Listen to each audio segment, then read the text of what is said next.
একটা তুললো।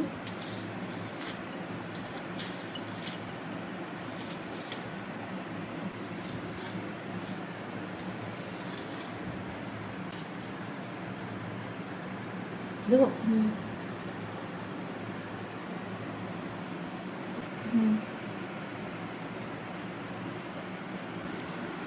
মা অনেক কিছুই বানিয়েছে আম দিয়ে, আম সত্ত্ব বানিয়েছে, তারপরে একদিন ওই ম্যাঙ্গো শেক বানিয়েছে।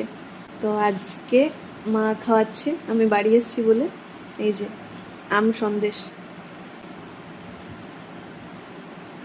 আম সন্দেশ দারুণ টেস্ট হয়েছে, আমি আগেই খেয়ে নিয়েছি।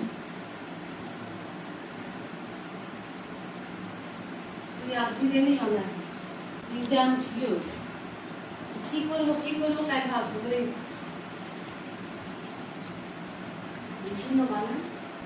দারুণ, একদম সন্দেশের মতো, কিন্তু ম্যাঙ্গো ফ্লেভার।